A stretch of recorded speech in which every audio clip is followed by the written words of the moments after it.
Gormenghast. Chapter 16.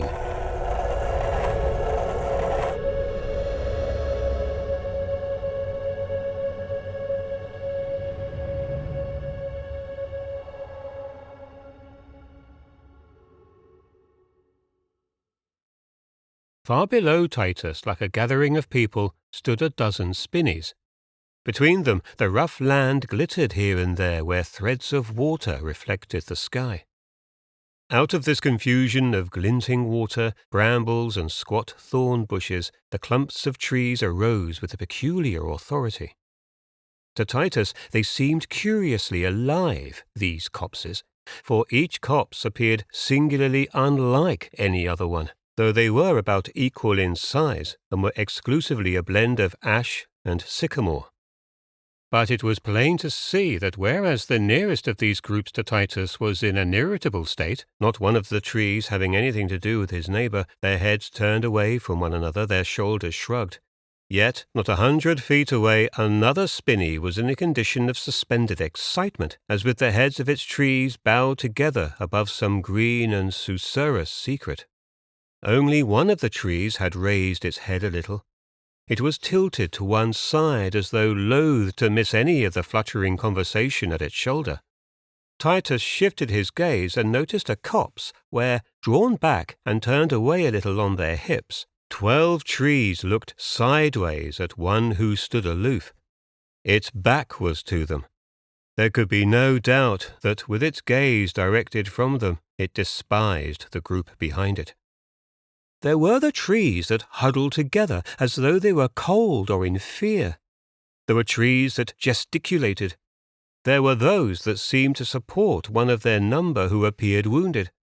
There were the arrogant groups and the mournful, with their heads bowed. The exultant copses and those where every tree appeared to be asleep. The landscape was alive, but so was Titus. There were only trees after all. Branches, roots, and leaves. This was his day. There was no time to waste. He had given the slip to that grey line of towers. Here about him were the rocks and ferns of the mountain, with the morning sunbeams dancing over them in hazes of ground light. A dragonfly hovered above a rock face at his elbow, and at the same moment he became aware of a great shouting of birds from beyond the copses.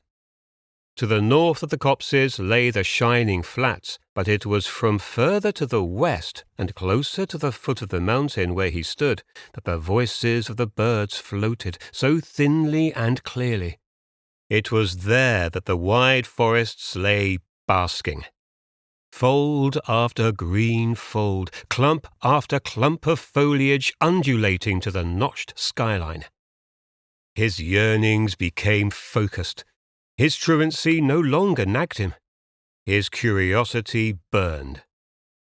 What brooded within those high and leafy walls? Those green and sunny walls? What of the inner shadows? What of the acorned terraces and the hollow aisles of leaves? His truant conscience lay stunned beneath the hammers of his excitement. He wanted to gallop, but the slopes of shale and loose stone were too dangerous. But as he picked his way to lower levels, the ground became correspondingly easier, and he was able to move more rapidly over considerable stretches. The green wall of the forest rose higher into the sunny sky as he neared, until he had to raise his head to see the highest branches. Gormenghast was hidden behind a rise in the ground to the west. To the east and behind him, the slopes of the mountain climbed in ugly shelves.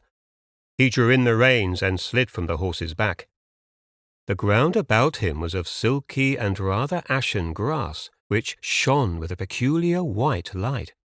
Rough rocks lay scattered about, in the shadow of whose hot brows and thrust-out jaws a variety of ferns grew luxuriously. Lizards ran across the hot upper surfaces, and with Titus's first step towards the forest wall, a snake slid down a rock face like a stream of water and whipped across his path with a rattling of its loosely jointed tail. What was this shock of love? A rattlesnake, a dell of silky grass, some great rocks with lizards and ferns, and the green forest wall. Why should these add up to so thrilling, so breathtaking a total? He knotted the reins loosely about the pony's neck and gave it a long push in the direction of Gormenghast. "Go home," he said. The pony turned her head to him at once and then, tossing it to and fro, began to move away. In a few moments she had disappeared over the rise in the ground, and Titus was truly alone.